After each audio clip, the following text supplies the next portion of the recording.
오늘은 불만이 쌓일 때 하는 제목으로 말씀을 드리겠습니다. 불만이 쌓일 때.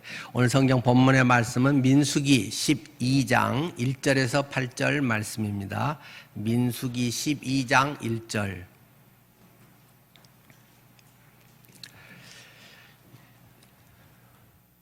모세가 구수 여자를 취하였더니 그 구수 여자를 취하였으므로 미리암과 아론이 모세를 비방하니라. 그들이 이르되 여호와께서 모세만 말씀하셨느냐? 모세와만 말씀하셨느냐? 우리와도 말씀하지 아니하셨느냐? 하매 여호와께서 이 말을 들으셨더라. 이 사람 모세는 온유함이 지면의 모든 사람보다 더하더라.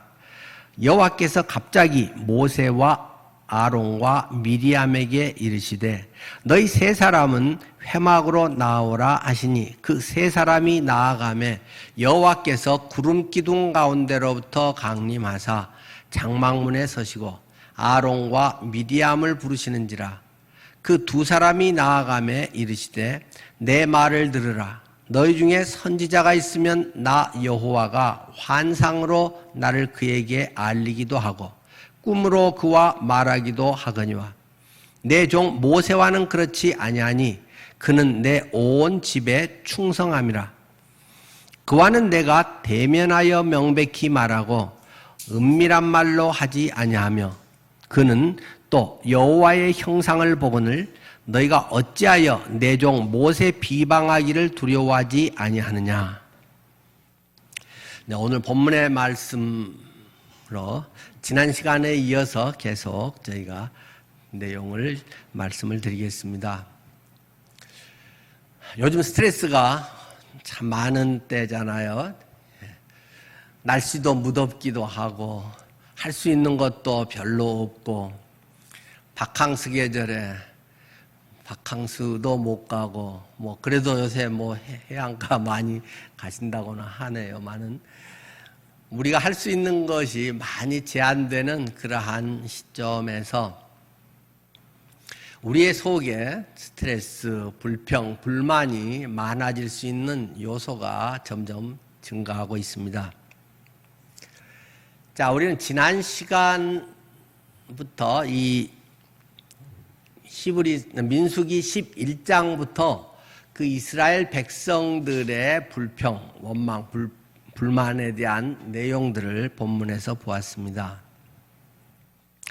이스라엘 백성들이 드디어 시내산 아래서 하나님의 법인 율법을 받고 또 하나님의 현현하심을 그들이 느낄 수 있는 성막을 만들고 구름기둥과 불기둥의 임재 가운데서 그 구름기둥, 불기둥의 인도로 드디어 그들이 이제 제대로 된 여정을 시작하게 되었다는 말씀을 드렸습니다.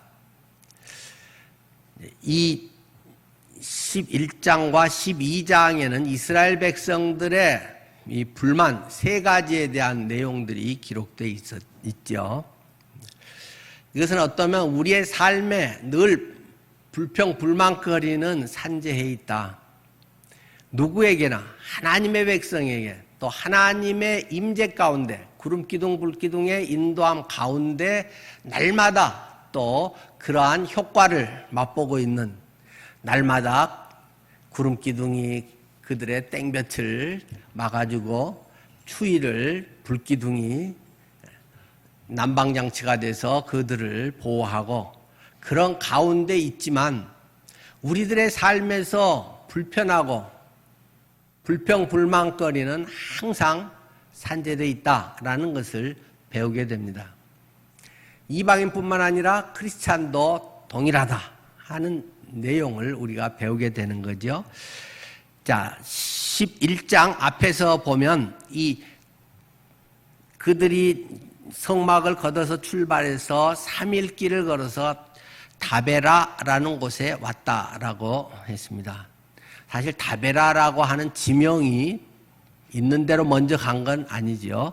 이제 나중에 다베라라는 이름이 붙어지게 됐지만요. 성경 그런 경우가 많지 않습니까? 야곱이 가다가 광야에서 잠을 잤다. 그곳에서는 루스라고 하는 지역인데 나중에 그것에 사다리에 하나님의 오락내리락 하신 것을 보고는 그들이 여기가 그냥 광야고 불편하고 막막한 데인 줄 알았더니 하나님의 집이구나 해서 그것을 야곱이 벳엘이라 하나님의 집이라 이름을 지어서 이제 베델베델 하고 그 뒤로는 루스라고 하는 본 이름보다는 더 그렇게 불리게 되잖아요. 이스라엘 백성들이 그곳에 3일 길을 갔는데 작심 3일 만에 그들 속에 원망이 터져나오기 시작했다는 것입니다. 하루 이틀 꾹꾹 참아서 3일 돼도 결국 그들에게 나타난 것은 동일한 광야의 모습, 광야의 삶이었기 때문에 이제 뭔가 금방 하나님 믿으면 또 하나님 앞에 기도하고 하나님의 임재 가운데 있으면 만사형통하리라고 쉽게 넓은 길로 잘 되고 높아지고 뭐 여러 가지 내 바라는 것들이 이루어지고 생각했지만 그렇지 않더라는 것입니다. 그래서 그들이 하나님께 원망을 해서 하나님께서 그냥 불이 어떻게 나와가지고 그들을 많이 태워 죽여버렸다. 그렇게 해서 그것을 다베라라. 그렇게 이렇게 불 붙어서 그들 태워 죽여버린다라는 그런 이름에 다베라라고 하는 이름을 붙였다는 것입니다. 우리의 환경적으로, 우리의 불평이 환경적 요소 때문에 올 수 있는 것이다. 많이 느끼지 않습니까? 아이고, 소음 많은데야 빨리 이 집 이사 가야지. 이 집에서는 냄새가 많이 나. 아이고, 이 집에서는 또 자꾸 좀 살만하면 나가라고 그래. 빨리 내 집 마련해야지. 뭐 여러 가지 우리의 사는 문제에서부터 우리의 환경적인 많은 문제가 맨날 이렇게 덥냐, 뭐 시원하게 어떻게 뭐 안 되냐, 여러 가지 내 주변에는 뭐 골치 아픈 일이 많이 생기냐, 그런 것이 우리들의 인생살이인 것이고, 그 속에 어떤 사람은 원망하는 것으로 나타나고 어떤 사람은 그것을 잘 소화해서 하나님 안에 잘 연단되는 주님의 일꾼으로 세워지는 사람들이 있다라는 것이죠. 하여튼 그들의 환경의 문제로 인한 매일매일의 삶이 더워 죽겠고 땀나고 팍팍한 그런 속에 하나님의 심판을 경험하게 됐습니다. 또 그들에게 두 번째 불평거리는 먹는 문제라는 것입니다. 먹고 사는 문제가 계속 그들에게 속상한 불평이라는 것입니다.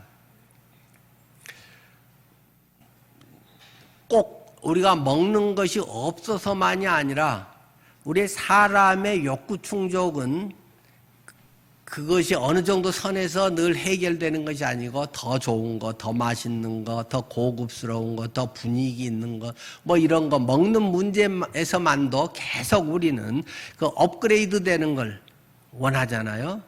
지금도 궁상맞게 맨날 그런 거나 해 먹고 있나? 뭐 스스로 이런 불평이 생기고, 야, 나도 멋지게 호텔식으로 뭐 어떻게 가서 뭐 멋있게 좀 먹으면서 하면 얼마나 좋을까? 그런 것들이 우리의 속에는 있잖아요. 뭐 그게 나쁜 건 아니죠. 당연한 인간의 본능의 하나의 문제겠죠. 그런데 그들의 그 상황이 늘 불만거리로 표출이 된다는 것입니다. 하나님께서 기적적으로 만나를 주셔서 뭐 꿀 같고 뭐 달고 맛있고 바삭거리고 구워 먹기도 할 수 있고 쪄 먹을 수도 있고 뭐 여러 가지 요리법에 대해서 다양한 것도 할 수 있어서 처음에는 되게 좋아했는데 한 1년 1개월을 먹다 보니까 이제 질렸다는 것입니다. 맨날 이것만 먹고 어떻게 살라는 거냐 하는 것이죠. 그 사람들의 행복도, 그 만족도에 대한 뭐 통계 있잖아요. 늘 상위에, 거의 최상위에 머무는 나라가 부탄이라고 하는 나라가 있죠. 부탄, 네팔 바로 옆에요. 자그마한 나라고 그런데 국민 소득도 되게 작고 가난한 나라잖아요. 불교의 나라 부탄. 그런데 전 세계의 행복도, 만족도를 하면 거의 뭐 1위에서 5위를 넘어간 적이 없습니다. 거의 거의 1, 2위가 부탄이라는 나라입니다. 저는 이제 부탄에 대한 데는 가보지는 못했으니까 거기에 대해서 뭐 그 텔레비전에 뭐 세계 여행의 이런 프로그램에 부탄이 자주 나오면 여러 번 챙겨 보았습니다. 환경은 좋은데 산지 같은 이런 곳인데 뭐 개발된 것도 없고 재밌는 것도 거의 뭐 그런 공장이든 뭐 그 이벤트 뭐 유흥 뭐 맛집 이런 것도 뭐 거의 없는 지역인데 사람들의 표정이 항상 웃음이 있습니다. 물론 방송에 찍으니까 뭐 웃으라고 해서 했을 수도 있는데 어쨌든 유엔이 늘 조사한 세계 행복도에 항상 최상위에 올라가는 나라가 부탄입니다. 대한민국은 세계 경제 대국으로 11위에서 뭐 12로 고개를 내밀었다 들였다 뭐 하고 많은 나라가 기적의 나라, 그 전쟁의 참화 속에서 이렇게 일어난 나라, 개발도상국에서 선진국으로 도약한 뭐 유일한 나라, 뭐 여러 가지 거창한 수식어를 붙이지만 정작 그 속에 살고 있는 우리는 우울증 걸린 사람이 갈수록 극심해지고 있습니다. 가정의 불화가 갈수록 심해지고 있습니다. 이혼율은 급증하고 있습니다. 별로 행복하게 재밌게 사랑하면서 사는 것보다는 그냥 자기중심적이고 때로는 이기적이기도 하고 내 사는 것에 급급하기도 하고 남에 대한 관심과 아량과 뭐 많은 배려 이런 것은 부탄이나 이런 나라 어떤 다른 후진국에 비해서 개발도상국에 비해서 훨씬 못하고 옛날에는 콩 한 쪽도 나눠 먹는다 그리고 정있게도 훨씬 많은 걸 했는데도 지금은 아파트 문 딱 닫으면 그 철문 열리기가 엄청 어렵고 잘해야 내 식구 챙기기 아니면 거의 조금 귀찮고 번거로운 것에는 사람들이 금방 짜증내고 청와대 거기 뭐 그런 데 올리고 뭐 또 올려야 할 것도 분명히 있긴 하죠. 조금만 어떠면 금방 파출소에 신고해가지고 민원 넣고 운전하면서도 조금만 거슬리면 엄청 예민한 반응에 보복 운전을 하고 뭐 저도 그런 보복 운전을 당한 적이 있습니다만 한 몇 킬로를 쫓아와서 좀 신경 쓰이긴 합니다만은 그런 경우들이 우리 주위에는 비일비재합니다. 그냥 아무 원한 관계도 없는데 무조건 죽이기도 하고 갈수록 살벌해지는 그런 상황 속에 우리는 살아가고 있습니다. 사람들의 어떤 먹고 사는 문제가 해결되는 어쨌든 이스라엘 백성들이 굶지는 않잖아요. 하나님께서 신실하게 날마다 만나를 먹여주셔서 그들이 그것을 꼬박꼬박 한 끼도 거름없이 잘 먹었음에도 불구하고 그들에는 아이고 이제 입맛이 없어 맛이 어때 내 취향은 아니야 뭐 5만 가지 불만을 터뜨린다는 것입니다. 고기 좀 먹었으면 고기 단백질을 섭취해야 근육이 어떻게 되고 뭐 그래야 오래 뭐가 되고 뭐 힘을 쓰고 뭐 5만 가지 의학 지식은 엄청 많이 알아가지고 많은 이야기를 하지만 정작 자신들의 현실적인 문제에서는 별로 대처하지 잘 못하는 것이 우리의 현실이기도 합니다. 그런데 또 세 번째 불평이 오늘 본문에 기록이 되어 있습니다. 환경 문제든 먹고 사는 그런 문제를 비롯해서 관계 문제에서 또 불만스럽다는 것입니다. 특별히 이러한 어떤 권위의 문제, 이러한 부분들에 대해서 내부적으로 아주 심각한 갈등이 생겨서 그 속에서 자칫하면 이 갈라지게 생긴 위기의 순간을 맞이하게 됐습니다. 이 지도자들의 갈등, 어느 조직이든지 이 지도자들의 그러한 관계가 아름답고 어떤 그 영적 권위, 어떤 사회에서도 뭐 직장의 권위, 위치에 따른 책임과 권한 이런 것들이 명확하지 않으면 어떤 일을 하는 것이 아주 엉망이 되어버릴 가능성이 많죠. 특별히 커질수록 그러한 것이 명확하지 않으면 아주 흐트러지고 문제를 야기하게 됩니다. 자, 오늘 본문의 내용은 무엇입니까? 모세가 구스 여자를 취하였더니 그 구스 여자를 취하였으므로 미리암과 아론이 모세를 비방했다라는 것으로 시작하고 있습니다. 모세가 구스 여자를 아내로 맞이했다는 것입니다. 그런데 조금 이해가 잘 안 되지요. 모세가 어찌 구스 여자를 취했나? 그리고 또 한 가지는 왜 갑자기 이 이야기가 튀어나오는 거야 하는 두 가지 점에서 조금 이해가 안 될 수 있습니다.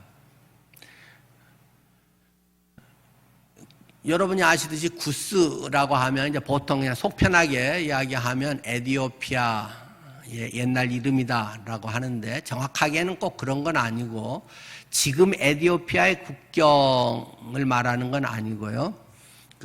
이집트 남부 쪽 나일강 유역의 남부 쪽에 옛날 고대에는 누비아라고 했었죠. 지금은 없는 명칭입니다만은 누비아라고 하는 그런 지역을 이제 구스라고 보통 했는데 아마 지금 경계로 조금 더 나누면 이 이디오피아와 이집트 사이에 있는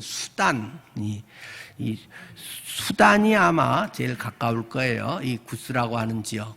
그런데 이 구스 지역 여자를 아내로 맞이했다. 근데 그쪽에 거의 대부분이 이제 그 피부색이 검은 사람들이잖아요. 근데 우리가 알기로 모세의 아내는 십보라고 그 장인 이름은 이두로고 모세가 왕자였다가 광야로 도망가서 그 미디안족 속인 그 이두로 집에서 살면서 십보라와 결혼을 해서 자녀도 낳고 그랬는데 구스 여자하고 이게 결혼하는 문제 갖고 지금 이게 시비가 돼가지고 그 형 아론하고 누나 미리암이 이렇게 막 비방을 했는가 조금 이해가 잘 안 됩니다.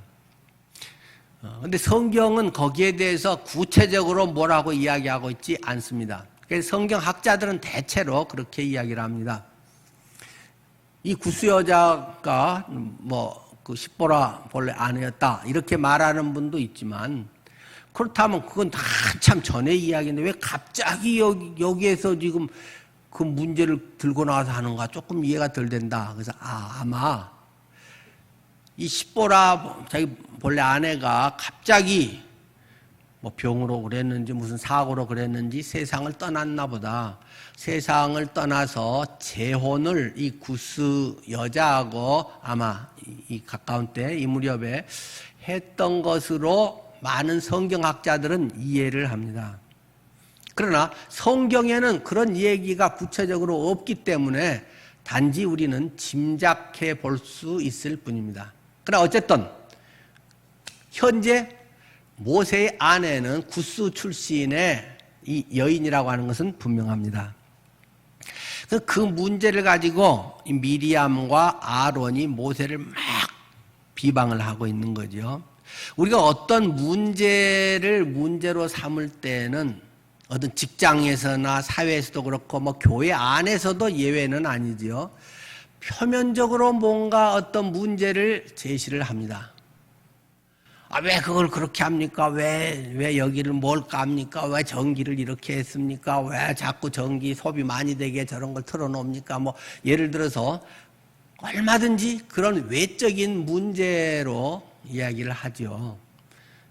그런데 많은 경우는 그렇게 해서 한번 의견을 내는 거야 전혀 뭐가 문제겠어요? 또 방안을 제시하는 건 문제가 아닌데 계속 그런데 불만 있고 비방을 하면서 또 다른 몇몇 그룹끼리 해가지고 누가 이렇대 집사님이 이런데 교회 목사님이 이런데 교회 맨날 이런데 또는 동네 아줌마들끼리 누구네 엄마가 이런데 그런 이제 비판을 하는 그러한 것들은 거의 대부분은 따지고 보면 그 속에 뭔가가 다른 이유가 있는 것이 대부분이라는 거죠. 뭐 누구 그런 이야기 있잖아요. 뭐 쥐새끼가 한 마리 탁 집안에서 뭐 요즘 별로 좀 가는데 아유 쥐새끼 아이 저 쓴 놈이 저렇게 그냥 탁 가서 아이고 재수 없다고. 그러니까 옆에서 남편이 그게 무슨 쓴 놈이야. 그게 암놈이지. 암놈이 저렇게 돌아다니면서 그렇지. 아, 당신은 내가 말하면 듣고 있지. 아, 그걸 갖고 저희 쓴 놈이니까 저렇게 빨빨거리고 돌아다니지. 또 남편이 암놈이 그렇게 부산하게 다니면서 쑤시고 다니니까 그렇지. 뭐든지. 결국 뭐 그래서 뭐 대판 부부싸움을 했다는 뭐 그 유머책에 나오는 이야기 있잖아요. 거기서 쥐가 쓴 놈이면 뭐하고 암놈이면 뭐 하겠어요? 또 뭐 그거 이미 지나간 거 잡아서 확인하기도 어려운 건데 평소에 불만이 당신은 확인도 안 해보고 그걸 쓴 놈이라고 어떻게 알아요? 뭐 이런다든가 당신은 늘 평소에도 그런 식으로 이야기를 해요. 뭐 이런 식으로 이제 막 불만이 있던 것들을 터뜨려서 부부싸움을 하는 거 아니겠어요?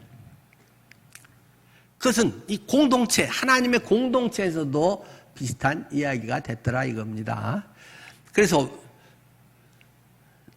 왜 구스 여자를 저렇게 재혼이라고 한다면 재혼하면서 저런 피부색도 검은 여자를 그래도 영부인 같은 입장인데 그렇게 모시냐. 우리 히브리 사람 중에 이쁘고 지혜롭고 신앙 좋고 정말 좋은 가문의 그런 사람이 수두룩한데 왜 그런 여자를 아내로 삼아서 재혼을 하는 거냐라고 식구들이 이야기할 수 있잖아요. 또 사랑하는 형하고 누나니까. 그런데 성경은 그렇게 말하는 본심이 그 재혼의 문제 때문이 아니다. 차마 속 얘기를 바로 하면 치사하니까 겉에 나타나는 어떤 문제 하나를 갖고 이러네 저러네 하는 것이 사람들의 일반적인 속성이다라는 것을 말하고 있는 것입니다. 그 속성이 뭐라는 것입니까? 공동체의 이런 서열의 문제, 지도자의 갈등의 문제라고 이야기를 하고 있는 것입니다. 권위의 문제. 이 아론과 미리암. 그런데 우리가 여기 본문에서 보면 이 문제는 결국 시기심의 문제고 도전에 대한 문제라고 하는 것을 성경은 말하고 있죠. 연세가 드시면 세상에 연륜이 많아져서 사람이 너그러워지고 그럼 얼마나 좋겠어요? 뭐 좀 누가 속상하게 해도 그럴 수 있지 뭐 또 살아보니까 다 이해가 되네 뭐 이렇게 말할 수도 있고 저기 이제 전체 인생을 내려다 보면서 다 그럴 수 있는 거야 하고 좀 초연한 듯이 이야기도 하고 괜찮아 자네가 그런 실수하고 나 욕해서도 내가 다 이해하네 뭐 이렇게 이야기하면 얼마나 좋겠습니까? 또는 누가 잘 되는 것에 대해서도 정말 저 집은 잘 됐어 저 집 자녀들은 저렇게 잘 됐어 혹시 신앙은 조금 떨어져도 그래도 뭔가 또 주님 앞에 잘 보인 게 있겠지 뭐 그러면서 아이 축하하네 뭐 이러기보다는 말은 축하네 하면서도 속으로는 은근히 떨떠름해가지고 불만할 수도 있겠죠. 우리 주변에서도 그런 거 보지 않습니까? 연세가 많다고 꼭 너그러워지는 것 같지는 않아요. 세상을 많이 살았다고 경험이 많다고 아량이 넓고 포용하는 것 같지는 않아요. 오히려 자칫하면 나이 들수록 더 사람의 자존심이 조금만 상해도 못 견디고 잠 못 자고 그 사람에 대해서 야속하고 전에 내가 얼마나 잘해줬는데 자기를 위해서 뭐 이것도 하고 그런 게 막 더 생각나고 더 속상해하는 경우가 인간의 육신 속에는 적지 않은 것 같습니다. 이스라엘 백성들이 불평하는 거 보면 꼭 삼겹살 같다, 꽃등심 같다 그런 생각을 저는 해봅니다. 고기 속에 막 기름이 막 이렇게 박혀 있잖아요. 꽃등심 같이 막 아라리 기름이 박혀 있어서 그냥 먹으면 살살 넣고 좋긴 하겠지만 별로 몸에는 좋지 않고 뭐 소도 그런 게 건강한 소는 아니라고 하잖아요. 우리의 육신 속에는 이 죄성들이 누구에게나 다 있다는 것입니다. 이렇게 목사의 딱 무슨 명찰을 딱 차고 해서 거룩하고 뭐 하는 것 같은데 이 속에 뭔가에 뭐 좀 더 나아졌을 수는 있겠지만 그런 죄성들이 다 표현을 안 해서 그렇지 그런 것들이 다 있다는 것입니다. 신앙생활을 오래 하고 직분이 더 어떤 중책을 맡게 되고 하면 굉장한 사랑과 은혜 가운데 영적으로 성숙해야 하는 것이 당연합니다만은 현실에서는 그렇지 않고 오히려 거꾸로인 경우도 적지 않다는 것입니다. 내가 장로인데 나한테 이래. 나를 장로라고 부르지도 않아 저것들이. 뭐 이래가지고 엄청 서운해하는 분들도 제가 장로님을 만난 적이 있네요. 겉으로는 차마 말 안 하지만 속으로는 은근히 하고 나이 들수록 자칫하면 마음이 더 좁아져 버릴 가능성도 있습니다. 그런 우리의 본성이 불평으로 이 모세 나이가 만으로 한 81세는 됩니다. 그러면 형은 몇 살인가요? 아론은 3살 많은 형이니까 84세. 미리암은 모세보다 한 13살 정도가 더 많으니까 한 94세 정도가 됩니다, 지금. 근데 지금 이 시기, 질투, 다툼, 권위 문제가 80대, 90대 노인들이 지금 이러고 있다는 거예요. 40대, 50대 과장, 부장, 이사 지금 이런 정도가 아니라 그 당시로도 엄청 이건 나이 많은 거예요. 모세가 시편에 그러잖아요. 사람이 보통 한 70, 강건하면 한 80 정도 산다 이렇게 이야기하고 있듯이 80, 90대는 노인들이 네가 높아 내가 높아 왜 네만 그래 나는 네만 못해 이런 것이 있다는 겁니다. 영적으로도 성숙하고 중책을 맡은 사람들이 어떤 그렇게 되면 굉장히 넓을 것 같은데 우리 죄의 육신의 속성은 날마다 주님 안에서 그것을 가지고 나와서 깨뜨리고 주님 앞에 털퍽 엎드리고 내가 사는 것이 아니라 오직 내 안에 그리스도께서 사시는 것이다. 내가 십자가와 함께 못 박혀 죽어버린 존재다. 나는 내 주인은 주님이다 라는 것을 날마다 고백하면서 스스로를 깨뜨리지 않으면 어떤 직분이나 신앙의 연륜이 그를 성숙하게 하는 게 아니라 오히려 바리새인 만들 가능성이 훨씬 더 큰, 더 위험해지고 있다는 사실입니다. 그래서 이 미리암이 이제 주동이 되고 쭉 읽어보면 아론이 공범이 돼가지고 같이 이제 공격을 하죠. 모세 니만 왜 하나님에게 그렇게 받았다고 그런 소리 하냐?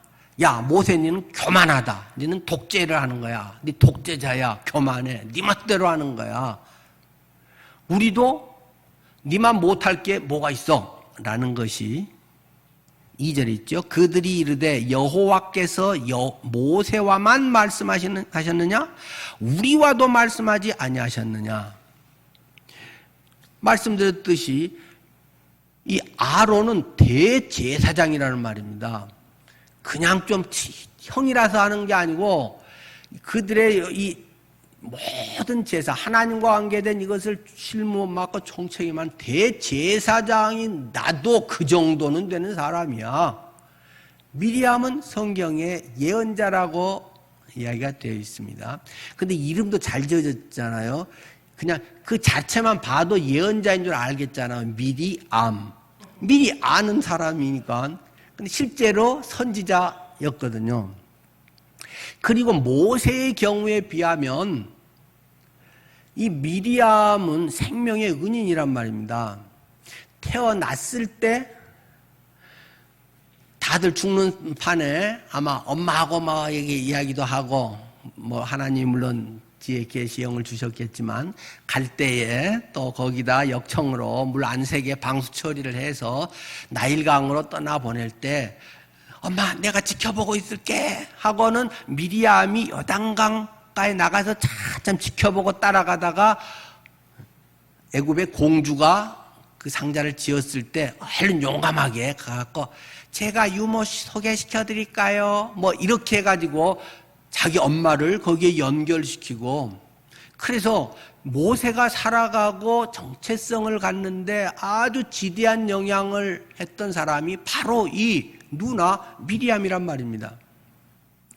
그런데 네가 누나 말을 제대로 안 듣고, 이게 뭐 한두 살 위에 누나 싸우고 뭐 큰 그런 누나가 아니라 까마득한 13살 정도가 많은 누나인데, 네가 까마득한 동생인 네가 하나님의 뭘 받았다고 하면서 네 맘대로 해 하고 교만하다, 너 혼자 독재하는 거야, 이렇게 이야기한다는 것입니다. 여러분 혹시 지도자들에 대해서 그런 마음 들 때가 있지 않습니까? 어떤 사람은 저보고도 고집 세다고도 하시대요. 아마 좋게 말하면 소신이 있다고도 할 수 있을 거고 기분 나쁘면 고집 세다고도 말할 수 있겠죠. 어떤 지도자라고 하는 자리가 그리 쉬운 것 같지는 않습니다. 특별히 한 사람의 어떤 그 중요한 일을 또 정책임을 져야 되는 입장에서는, 저는 지도자라는 입장에 대한 것을 크게 한 지도자가 뭐 하는 사람이냐, 어떻게 해야 되냐 하는 세 가지 정도를 생각을 합니다. 첫째는 어떤 최종적인 책임자 지도자는 방향 제시를 하는 사람입니다. 그리스도의 표대를 향해 우리가 어떤 방향으로 나가야 되느냐, 구체적인 방법이나 뭐 이런 것들보다는 어떤 공동체 방향을 제시하는 사람이 궁극적인 지도자입니다.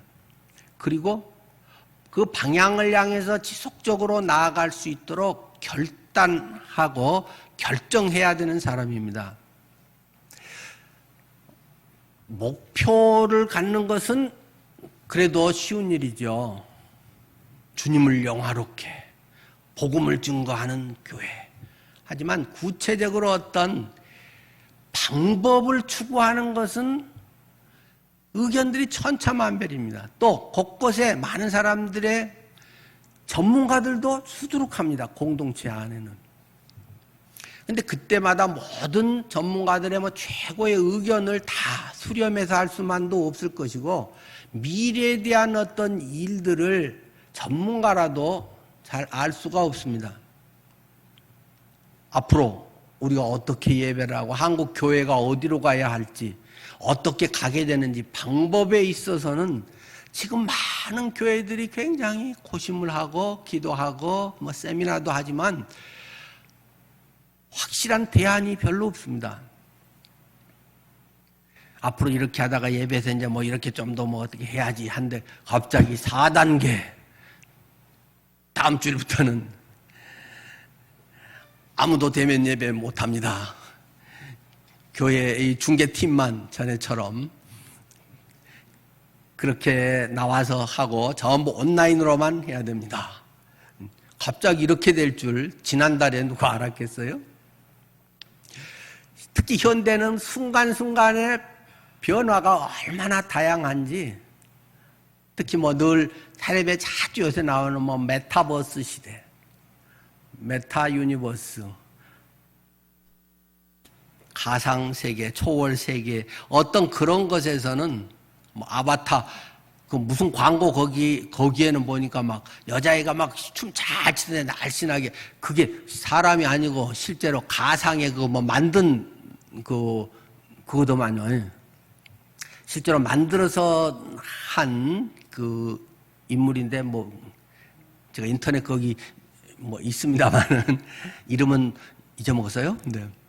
그렇게 하는데 막 춤추고 우리가 볼 때는 야, 저게 인터넷에 가상인물을 저렇게 만든 거래 하니까 그런가 하고 저는 몇 번 눈여겨봤는데도 실제 그 어떤 젊은 여자애가 춤추는 것 같지 가상의 뭐 이런 게 아니더라고요. 옛날에 뭐 인물 모형 아바타 이런 모습과는 굉장히 틀린 깜빡 다 속을 만한 그런 정도의 수준으로 뭐 벌써 광고에 우리나라에도 떠서 소개되고 있습니다. 앞으로의 그런 미래 시대에 그것은 지금하고 뭐 급변하고 있는 시대에서 뭘 어떻게 해야 될지 결정하기가 참 어렵습니다. 그 어떤 조직에서도 마찬가지겠고 어떤 방법에 의해 결정한다는 것이 굉장히 어렵습니다. 사람들의 취향과 방식과 돈을 중요시 여긴 사람은 돈 적게 들어가는 거, 하여튼 본질을 중요시한 사람은 돈이 많이 들어도 그 목적을 제대로 할 거, 뭐 오만 가지 가치 기준관에 의해서 천차만별의 생각과 의견들과 그런 어떤 막 요구들이 많기 때문에 최선을 선택한다는 건 요즘 시대에 지극히 어려운 거 아닌가. 그나마 차선을 선택하면 잘한 것이고 차차선을 선택해도 잘하는 것이고 또는 그것으로 인해서 폭망 안 해도 그 정도도 다행인 것이고 요즘에 이런 것들은 방법을 선택하는 것은 굉장히 어렵습니다. 그런데 많은 사람들의 요즘은 개성도 강해서 다 자기식의 요구가 뭐 아주 많아서 청와대 그런 청원 민원도 뭐 그것이 그냥 막 터질 정도로 계속 올라온 뭐 이런 상황들에 얼마나 힘들겠습니까? 그런데 지도자는 결정을 잘해야 됩니다. 최선을 할 수는 없습니다. 추구하지만 어떤 것에 결단하고 결정하고 그것을 지속적으로 추진해 나갈 수 있어야 됩니다. 물론 필요하면 궤도 수정하듯이 좀 하면서 더 좋은 방향으로 좀 더 수정해 갈 수 있는 건 좋겠죠. 그리고 매우 중요한 것은 그 모든 것에 대한 책임을 지는 것이 지도자의 역할입니다. 세부적으로 뭘 얼마나 잘했냐, 열심히 했냐, 뭐 이게 머리 좋게 했냐 이런 것은 중간 지도자가 잘하면 됩니다. 그러나 최종 책임자 결정자는 방향을 잘 제시를 하고 그 다음에 결정을 딱 해야지. 그걸 질질 끌고 뭐 더 좋은 의견을 위해서 1년을 끌고 그건 무능한 사람입니다. 급하면 10분 만에도 결단을 딱 해서 결정을 해서 추진을 해야 되는 것이고 그러한 것들의 바른 결단과 거기에 대해서 오는 모든 것은 그 결정한 사람이 책임을 져야 됩니다. 우리 집사님들이 하자고 그래서 해갖고 나는 별로 안 하고 싶었는데 그런 사람은 지도자가 아닙니다. 나는 안 하고 싶었어도 집사님들이 다 이거 합시다 뭐 이럽시다 해서 좋습니다 그럼 합시다 그렇게 결정했더라도 그건 제 책임입니다. 제가 결정한 겁니다. 그건 제가 잘못한 겁니다. 또 잘한 거면 제가 그때 하나님 지혜 가운데서 그렇게 결정할 수 있게 돼서 또 모두가 협조해줘서 이렇게 됐습니다. 잘한 거든 못한 거든 그 책임은 전적으로 최종 책임자가 지는 것입니다. 모세는 그런 입장에 있는 것입니다. 중간 지도자는 좋은 의견 참모로서 하고 열심히 그것을 잘 수행하면 훌륭한 것이지만 근데 어느 책임이 사실은 무겁겠습니까? 어느 일을 하는 게 어렵겠습니까?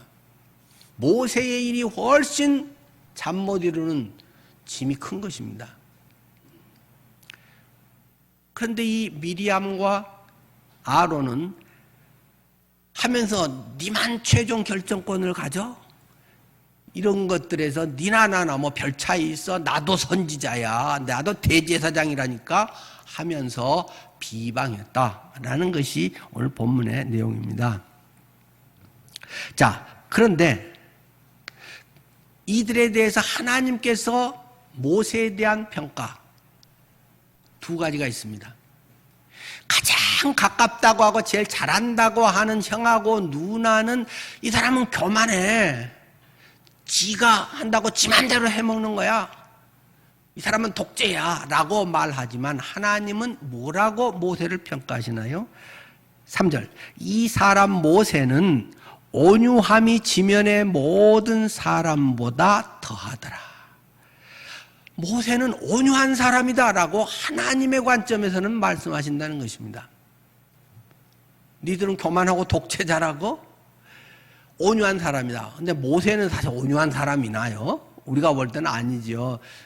지난 시간에도 이야기했듯이 모세는 성깔이 보통이 아니잖아요. 하나님께도 막 대들면서 이야기하잖아요. 하나님, 이들이 내 새끼입니까? 내가 배 아파서 난 새끼들입니까? 왜?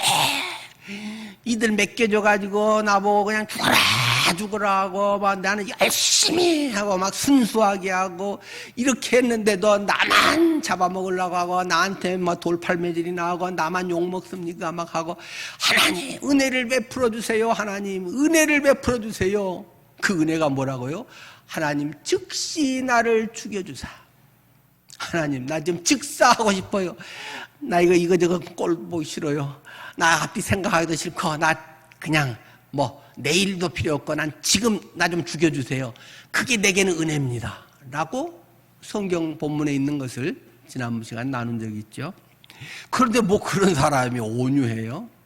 자, 근데 신약에서도 온유한 자는 복이 있나니 천국이 그들의 것이며, 온유하다는 것은 무엇입니까? 길들여진 야생마 같은 것이라고 수없이 말했잖아요. 야생마가 전에는 그냥 지 마음대로 가고 싶은 대로 가고 아무데나 집 밟고 가고 멋대로 알아서 천방지축으로 튀어다니는데 그가 딱 주인에게 콕끼어가지고는 그 뒤로는 잘 훈련됐다, 잘 길들여졌다. 그래서 그 기질과 힘은 그대로 있지만 주인이 뛰어 하면은 그냥 그대로 적토마 같이 그냥 팍 뛰어가고 선 하면 그대로 딱 설 줄 알고, 오른쪽으로, 왼쪽이 넓고 편한 길인데 그런 것 하지 않고 오른쪽으로 그러면 좁아도 바위돌이라도 그냥 오른쪽으로 가고, 이런 게 온유하다라는 말입니다. 잘 길들여졌다. 모세의 성깔 있고 그런 기질은 바뀌지 않습니다. 예수 믿는다고 기질이 바뀌나요? 다듬어지지 바뀌는 건 아닙니다. 그런데 하나님 볼 때, 내가 볼 때는 물론 아직도 조금 멀었지만은 많이 그래도 다듬어졌어. 많이 하나님의 측으로, 하나님 관점에서 하나님의 뜻을 이루려고 해. 얘는 온유한 사람이야 라고 하나님은 말씀하신다는 것입니다. 사람은 교만하고 독재자고 고집세다고 말을 하지만, 두 번째, 하나님은 모세에 대한 평가를 7절에서 이렇게 하고 있습니다. 그는 내 온 집에 충성함이라. 내 종 모세는 딴 사람들하고 좀 틀려. 모세는 내 온 집에 충성한 사람이다. 충성스러운 사람이다.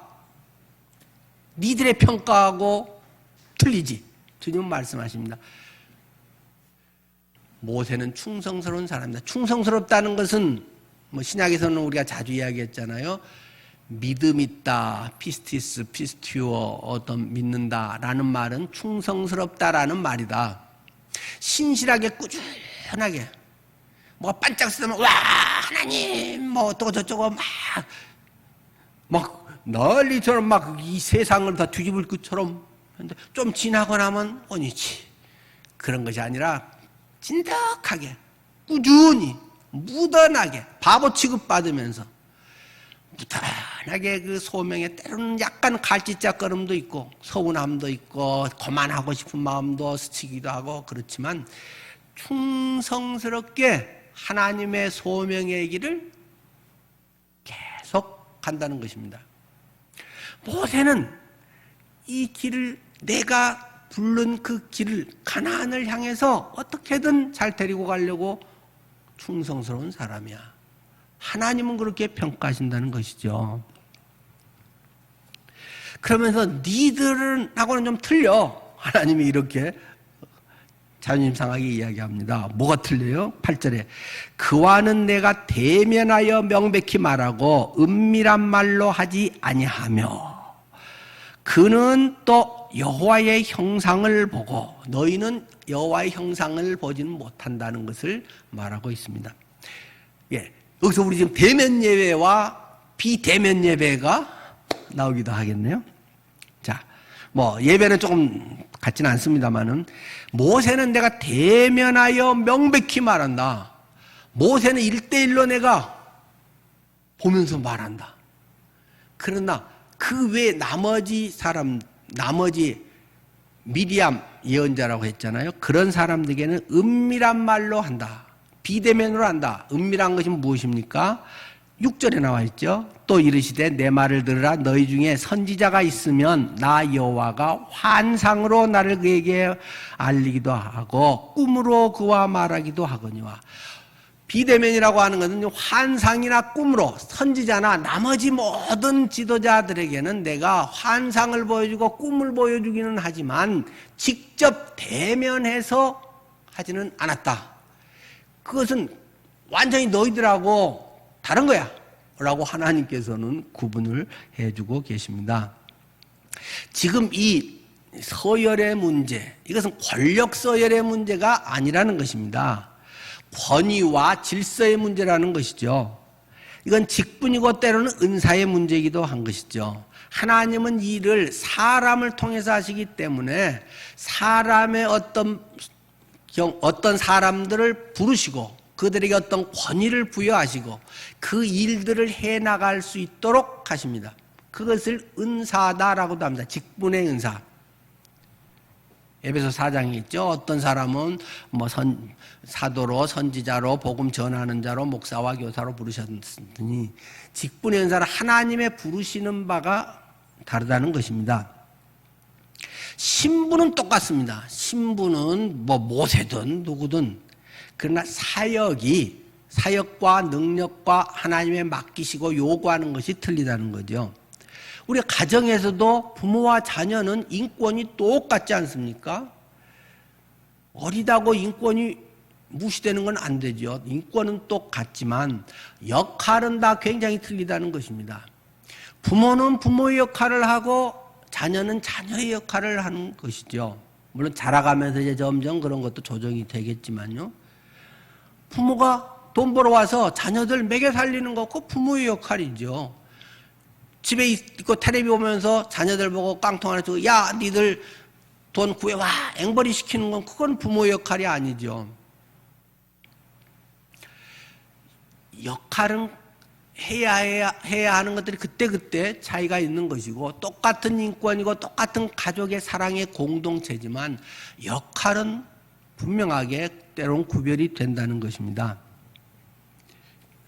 전에도 말씀드렸는데 우리 교회는 이런 권위와 역할 이런 것이 상당히 애매합니다. 종교 중에서 제일 애매한 데가 기독교입니다. 개신교입니다.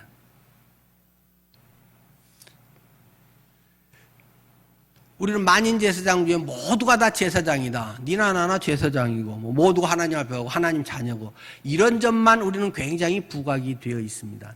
그런데 그거는 사실 성경적이고 매우 맞는 이야기고 그것이 안 됐기 때문에 종교개혁의 중요한 도화선이 되는 것 아니겠어요?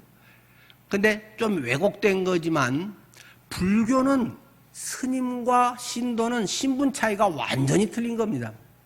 그건 전생에서의 업에 의해서 전생에 어떻게 됐느냐에 따라서 이 생에 스님으로 태어나고 그걸 이제 나중에 깨닫게 돼서 이제 출가하지만 그렇게 운명적으로 태어나게 하게 돼 있는 것입니다. 그렇기 때문에 늘 불교의 삼보는 불법승, 불교의 세 가지 제일 중요한 것에 불, 부처, 법, 불법, 그리고 스님들인 것이죠. 그러니까 스님들을 이렇게 떠받들고 스님들을 똑같은 불교 신자나 지도자로 대하면 안 되는 거죠. 질이 틀린 겁니다. 신분 자체가 틀린 겁니다. 이 생에서 업을 잘 쌓으면 이제 다음 생에 스님으로도 태어날 수 이제 있도록 하려고는 하지만 인도의 이런 카스트 제도 이런 것들도 상당히 그런 영향에 힌두교도 마찬가지 그런 거잖아요. 카톨릭은 좀 중간 입장이죠. 카톨릭도 신분은 조금 급이 차원이 틀린 것으로 많이 생각을 하잖아요.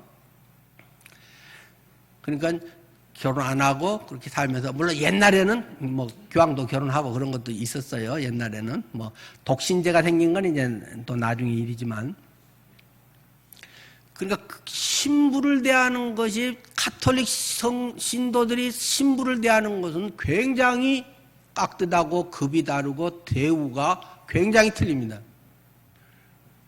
뭐 가톨릭에도 좀 신부 해먹을 만할 것 같아요.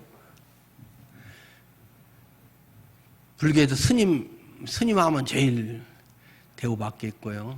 근데 목사는 니나 나 똑같습니다. 같이 결혼해서 살고 뭐 이렇게 해서 교회에서 사례비 받아가지고 하고, 사례비 좀 올해도 올려주세요, 뭐 내려주세요, 동결해주세요, 뭐 그냥 똑같이 뭐 이렇게 됐기 때문에 자칫하면 목사님 왜 저래, 목사님 자기나 나나 뭐 이 책에는 보니까 뭐 이렇게 돼 있는데 목사님 뭐 알지도 못하면서, 그런 사람이 수두룩합니다.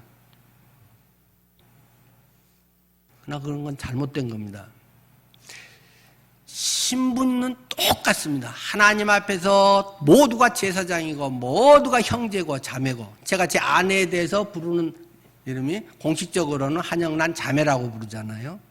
또 어떨 때는 이제 또 주보의 기도에 한영란 자매 뭐 이런 식으로 했더니, 전에 다른 사모님들이랑이 그래도 사모라고 써야지 자꾸 자매라고 하는 것은 그렇다 해서, 뭐 공식적인 그 또 주보에는 그냥 뭐 그런 거하고 따지기 싫어서 제가 사모라고 하지만, 사모라는 직분은 교회에 없는 직분입니다. 사모라는 직분이 어디 있어요? 단지 어떤 지도자의 아내라는 이름이 사모라는 이름이지, 그냥 자매인 거죠. 교회 안에서. 근데 사모는 이렇게 해야 되고, 우리 뭐 자매들은 뭐 요 정도 해야 되고, 집사님보다 오히려 그냥 자매입니다. 집사도 아닙니다. 사모는. 그러니까 이게 급으로 자꾸 생각하면 그렇다는 말입니다. 주 안에서의 하나의 공동체, 그런 어떤 건데 자꾸 우리는 이걸 계급화하려고 하기 때문에 역할이 다르다는 말입니다. 저는 담임 목사로서 임명을 받고는 교회의 모든 것을 책임져야 되는 사람입니다. 집사님들이 이럽시다 하고 그거 좋겠네요 해가지고 잘못되면 집사님들이 하자고 했는데, 그런 사람은 담임하면 안 되는 것입니다. 잘 듣고 그것에 대해서, 근데도 장기적으로 보고 여러 가지 할 때는 이게 나은데 욕먹어도 결정하고 그 일을 하고, 그래야, 그리고 모든 책임을 지고 그렇게 해야 지도자의 역할을 하는 것이고, 그것은 과정에서 다 잘했다 잘못했다를 우리가 알 수 있는 건 아닙니다. 마무리를 하겠습니다. 우리의 불만이 쌓일 때 영적 권위에 순종하라. 높고 낮음 때문에나 뭐 일하기 쉽고 아니고가 아니라 하나님께서 세우신 권위다. 누군가 사람을 통해서 뭔가를 하셔야 되는데, 그러기 위해서 하나님께서는 그 사람을 통해서 똑같은 사람이고, 그렇지만 그 중책을 맡겨서 모든 책임을 지고 그 일을 할 수 있게 책임과 권한을 부여하는 것이 영적 권위입니다. 그래서 내 입맛에 안 맞고 내 스타일과 틀려도 죄 짓는 거 아니면 따르는 것이 바람직합니다. 그리고 물론 지도자는 독선이 아니라 의견을 또 수렴하려는 자세는 돼야 되겠죠. 영적 권위에 따라서 하는 것이고, 책임을 맡은 만큼의 역할과 권위를 갖고 해야 된다. 두 번째는 판단하시는 분은 하나님이라는 것입니다. 사실 모세가 구스 여인하고 결혼한 건 제가 봐도 잘한 것 같지는 않습니다. 이스라엘 히브리인 중에 그 좋은 아가씨들이 그렇게 많을 텐데, 뭐 비슷한 연령에 뭐 여러 가지로 왜 꼭 굳이 그렇게 해가지고 욕먹나? 안 그러면 좋을 건데, 저같이 모세보다 똑똑한 척하는 사람은 그런 생각하겠지요. 그러나 뭐 그걸 어떻게 우리가 알겠습니까? 어쩌면 하나님의 더 큰 뜻이 있을 수도 있겠죠. 모세의 아내, 영부인 같은 자리도 이방인이라도 그 자리에 갈 수 있다. 어떻게 그런 구원사역의 측면에서 보면 히브리인만이 아니라 사도 바울이 유대인이든 이방인이든 오히려 그런 사람도 그런 입장에서 가나안에 들어갈 수 있고 그 지도자의 위치에서 할 수 있다는 굉장히 복음적인 오히려 더 큰 은혜를 누릴 수도 있는 현실이라고도 할 수 있지 않을까요? 어쨌든 판단하시는 분은 하나님이다. 어떤 권위자에 대해서 어떤 것에 대한 결정과 그런 것에 대해서 판단은 하나님이 하신다. 하나님이 살아계신 걸 믿고 임재를 믿고 하나님을 따르는 공동체라고 하면 적어도 하나님이 인도하시고 그 사람이 죄를 짓는다면 따라갈 필요가 없지만 죄가 아니고 어떤 방법이라든가 방향성이라든가 이런 것은 내가 생각한 것에 좋고 아니고 하고는 상관없이 따라서 그 속에 하나님의 비밀을 하나님이 이루시고자 하는 것을 이루려고 하는 것이 공동체 지체들의 자세다라는 것을 우리는 배우게 됩니다. 그건 누구든지 지금은 김효연이가 뭐 어떤 걸 하고 또 제가 좀 오래됐으니까 저보다 오래된 사람은 뭐 몇 분 안 계시니까 조금 뭐 이렇게 말하면 누가 조금 뭐 세게 대들지는 않겠지만 만약에 다음에 젊은 목회자가 와갖고 뭐 하면 역시 동일하게 김용호 목사님께 그렇게 했던 것처럼 김효연 목사에게 했던 것처럼 또 다른 어떤 누가 오면 대대로 그렇게 하나님이 세우시고 하나님이 인도하시는 자리라는 권위를 인정하고 그렇게 따라야 하는 거지. 아이고 신앙 연륜도 나보다 적은데 에이 젊은 사람이라 아직 뭘 잘 모르는데 뭐 이렇게 해서 자꾸 나이 드신 분들은 새로운 목회자가 오면 가르치려고 합니다. 물론 배워야 되죠. 젊은 사람 또 그 교회 체질을 잘 알아야 바로 하니까요. 그러니까 우리들의 자세는 주님이 세우셨는가? 주님의 권위 가운데 있는가? 그런 것이 늘 중심이 되고 내 취향 스타일은 집에서 그냥 알아서 가족끼리 다 쓰시면 되고 어떤 믿음의 공동체 안에서는 그런 걸 어떻게 하면 서로가 세울까? 서로가 하나 좀 좋은 쪽으로 이렇게 할까? 우리 운영위원회를 하면 기분이 좋습니다. 우리 운영위원들은 뭐 전부 제가 하자는 대로 하지는 않아요. 제가 이 의견 내면 꼭 이종갑 집사님은 딴 얘기 잘 하시는데 근데 좋은 딴 얘기랍니다. 거기에 목사님 이렇게 하면 더 좋지 않을까요? 얼마나 고마운지 몰라요. 저는 미처 생각 못했던 그런 것을 하기도 하고 다른 나머지 10분들이 좋은 의견을 내서 그럼 그래 봅시다. 나 그 생각은 미처 못했네요. 이건 누가 맡아서 합시다. 우리 운영위원들이 얼마나 고맙게 잘하는 것인지 모릅니다. 그렇게 우리가 계속 주님 안에서 하면 불만이 쌓일 때 오히려 은혜의 역사가 일어날 줄 믿습니다. 기도하겠습니다. 사람은 늘 실수하고 부족합니다. 잘해보려고 하더라도 늘 결점이 많고 어떻게 많은 사람의 그것에 흡족하게 할 수 있겠습니까? 또 뭐 알면 또 얼마나 많이 알겠습니까? 단지 그러나 우리가 주님을 영화롭게 그리스도의 표대를 향하여 내게 있는 최선을 다해서 충성스럽게 온유하게 그 길을 갈 수 있다면 주님이 기뻐하시고 그 공동체는 참으로 아름답게 세워지지 않겠습니까? 우리 늘푸른 가족들이 그런 삶을 살아가시기를 축원합니다. 하나님 꼭 우리 늘푸른 교회가 그런 좋은 교회 되게 해주시고 우리 성도님들 다니는 직장이 그런 좋은 직장 되게 해주세요. 예수님 이름으로 기도드립니다.